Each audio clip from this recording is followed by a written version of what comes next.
ஊட்டச்சத்தை உறுதி செய்யணும் ஒரு திட்டத்தை தொடங்கி இருக்கோம். போதிய சத்து இல்லாம பிறக்கிற குழந்தைகளுக்கு இந்த திட்டம் மூலமா தீவிர ஊட்டச்சத்து உணவு வகைகள் வழங்கப்பட்டுச்சு.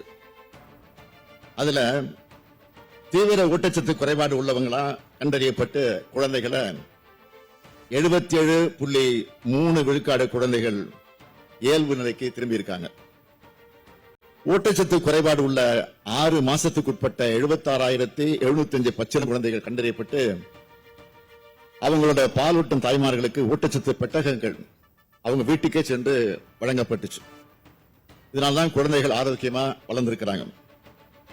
அதுல பயனடைந்த தாய் சொன்னார், என் குழந்தை பிறக்கும் போது மிக மிக குறைவான எடையோடு தான் பிறந்துச்சு.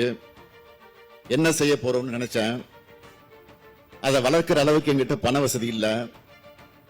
முதலமைச்சரின் ஊட்டச்சத்தை உறுதி செய்த திட்டத்தால நிறைய பொருட்கள் கிடைச்சது. அது மூலமா நல்ல ஆரோக்கியத்தோட இப்ப என் குழந்தை வளர்ந்திருக்குன்னு சொன்னார். அந்த தாயின் கனிவான வார்த்தைகள்ல விடியல் தெரியுது. பள்ளி குழந்தைகளுக்கு காலை உணவு திட்டத்தை உருவாக்கி இருக்கிறோம். தினந்தோறும் காலையில 17,53,000 மாணவியர் வயிறார காலை உணவு சாப்பிடுறாங்க. அந்த திட்டத்தை தொடங்கும் போது காலை உணவு சாப்பிட்ட பிள்ளைங்க முகங்கள்ல வெளிப்பட்ட மகிழ்ச்சியை பார்க்கும்போது எனக்கு ஏற்பட்ட மகிழ்ச்சிக்கு அளவே இல்லை. இந்த திட்டத்தை பத்தி மதுரை மாணவி ஹரிணி சொல்லியிருந்த அந்த காட்சியை நான் வீடியோவில் பார்த்தேன். நான் தினமும் காலையில சாப்பிட மாட்டேன். ஆட்டோ வந்ததும் ஓடி வந்து ஏறிடுவேன். சாப்பிடாம வந்ததால ஸ்கூலுக்கு வந்ததும் தண்ணி குடிச்சிடுவேன். ஆனா இப்போ கிச்சடி பொங்கல் கொடுக்கறதுனால தெம்பா படிக்கிறேன் அப்படின்னு சொன்னதை கேட்டப்போ நான் முதலமைச்சரா பொறுப்பேற்றதற்காக மிக மிகவும் பெருமையும் மகிழ்ச்சி அடைகிறேன். இவைதான் விடியல் சாட்சியங்கள். இப்படி நான் சொல்லிக்கிட்டே போகலாம். இப்படி ஒவ்வொரு திட்டத்தையும் சொல்ல தொடங்கினா எதிர்கட்சிகள் கொஞ்சம் அதிகமான வேதனை அடைவாங்க என்பதால கொஞ்சம் குறைச்சிக்கிறேன்.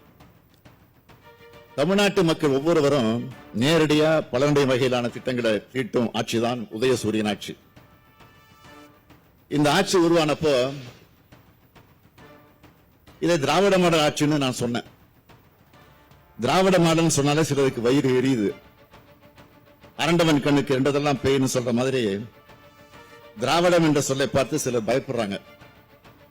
திராவிட மாடல் என்றால் சுயமரியாதை, சமநீதி, சமத்துவம், சகோதரத்துவம், ரத்த பேதம் இல்ல, பால் பேதம் இல்ல, விளிம்பு நிலை மக்கள் நலன், தாழ்த்தப்பட்டோருக்கு அதிகாரத்தில் பங்கு, மதச்சார்பின்மை, தொழில் வளர்ச்சி, தொழில் முன்னேற்றம், கூட்டாட்சி கருத்தியல், அதிக அதிகாரம் கொண்ட மாநிலங்கள், தமிழுக்கு உரிய இடம், அனைத்து தேசிய இனங்களுக்கும் சம உரிமை, சமூக குறியீடுகளும் அனைத்திலும் முதன்மை. இவைதான் திராவிட மாடல் அரசுடைய உள்ளடக்கம். அனைத்து துறை வளர்ச்சி, அனைத்து மக்கள் வளர்ச்சி, அனைத்து மாவட்ட வளர்ச்சி, அனைத்து சமூக வளர்ச்சின்னு அனைத்தையும் உள்ளடக்கின முழுமையான வளர்ச்சியை சொல்றோம். இதைத்தான் எல்லோருக்கும் எல்லாரும் சொல்றோம். திராவிட கருத்தியல் கொள்கையால தான் தமிழ்நாடு இன்று வளர்ந்த மாநிலமாக இருக்கு. தமிழ்நாடு இந்திய நாட்டினுடைய 2வது வளர்ந்த பொருளாதார மாநிலமாக இருக்கு. தேசிய மொத்த உள்நாட்டு உற்பத்தியில 5.4 விழுக்காடா இருந்த தமிழ்நாட்டின் பங்கு கடந்த 4 ஆண்டுகள்ல 9.23 விழுக்காடா உயர்ந்திருக்கு. பொருளாதார குறியீடுகள் அனைத்திலும் தமிழ்நாடு வளர்ச்சியை எட்டியிருக்கு. குறியீடுகள்ல இந்தியாவின் சராசரி விழுக்காடு என்பது 14.96 இருக்கும்போது தமிழ்நாட்டின் சராசரி 2.2 விழுக்காடாக இருக்கு. பட்டினிச்சாவு இல்லாத மாநிலங்கள் பட்டியலில் தமிழ்நாடு இடம்பெற்றிருக்கு. இந்திய நாட்டின் மொத்த பெண் தொழில் பணியாளர்கள் 41 விழுக்காடு பெண்கள் தமிழ்நாட்டில் இருக்காங்க. கடந்த 3 ஆண்டுகள்ல 10 லட்சம் கோடி ரூபாய்க்கு மேலான தனியார் முதலீட்டு திட்டங்கள் வருவது உறுதி செய்யப்பட்டிருக்கு. இந்தியாவிலேயே தொழில் நிறுவனங்கள் பெருகுவதில் தமிழ்நாடு முதலிடம் பெற்றிருக்கு. டெல்லியில் இருக்க தேசிய கிடங்கு மேம்பாட்டு ஒழுங்குமுறை ஆணையத்தின் கீழ் அதிக எண்ணிக்கையிலான சேமிப்பு கிடங்குகளை பதிவு செஞ்சதுக்காக தமிழ்நாடு சேமிப்பு கிடங்கு நிறுவனத்துக்கு ஒன்றிய அரசு முதல் பரிசு வழங்கி பாராட்டியிருக்கு. இந்தியா முழுமைக்கான பணவீக்கம் அதிகமாக இருக்கு. தமிழ்நாட்டுக்கு மட்டுமான பணவீக்கம் குறைஞ்சிருக்கு. இதுதான் திராவிட மாடலின் சாதனை. தொழில்கள் வளருது, புதிய தொழில்கள் நிறுவனங்கள் உருவாகுது. இதனால தொழிலாளருக்கு என்ன பயன் சிலர் கேட்கலாம். புதிய தொழில் நிறுவனங்கள் வருதுன்னா ஏதோ தனியார் முதலாளிகள் மட்டும் வளமடையான்னு பொருள் இல்லை. அந்த நிறுவனங்கள் மூலமா மாநிலம் வளருது, கிடைக்கும் வேலை வாய்ப்புகளின் மூலமா லட்சக்கணக்கான குடும்பங்களும் வளருது, வாழுது. இதை மனதில் கொள்ளணும். தமிழ்நாட்டில் 39,666 தொழிற்சாலைகள் இருக்கு.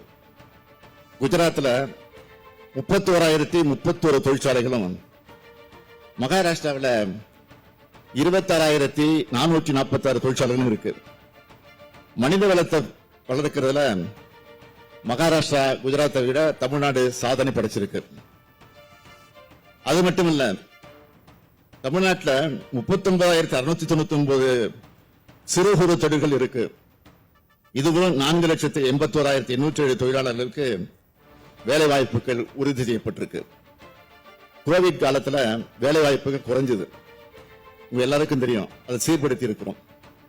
இந்திய ரிசர்வ் வங்கி வெளியிட்ட புள்ளி விவரங்களின்படி 8,42,720 மனித உழைப்பு நாட்களுடன் தொழிலாளர்களுக்கு அதிக வேலை வாய்ப்புகளை வழங்குவதில் இந்தியாவிலே தமிழ்நாடு முதலிடம் பெற்றிருக்கு.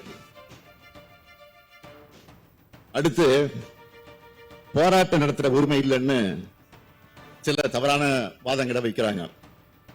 உண்மையை சொல்லணும்னா, அளவுக்கு மீறிய ஜனநாயகவாதியா இருக்கீங்கன்னு என்ன சிலர் விமர்சிக்கிறாங்களே தவிர, நான் சர்வாதிகாரம் இருப்பதா யாரும் சொல்ல மாட்டாங்க. அது என்னுடைய இயல்பும் கூட. எதிர்கட்சிகள் மட்டும் இல்ல, கூட்டணி கட்சிகளும் போராட்டம் நடத்துறான்னு சொல்றவன்னா, போராட்டம் தவறு இல்ல. போராட வேண்டிய இடத்துல போராடலாம், தவறு இல்ல. போராட்டம் நடத்த ஒதுக்கப்பட்ட இடத்துல போராடலாம், தவறு இல்ல. இத்தகைய போராட்டங்களுக்கு உரிய காலத்தை அனுமதி கேட்டா நாங்க கொடுத்திருக்கிறோம். நாங்க ஆட்சிக்கு வந்ததிலிருந்து தமிழ்நாட்டில் இதுவரை சுமார் 1 லட்சம் போராட்டங்களுக்கு அனுமதி கொடுத்திருக்கிறோம்.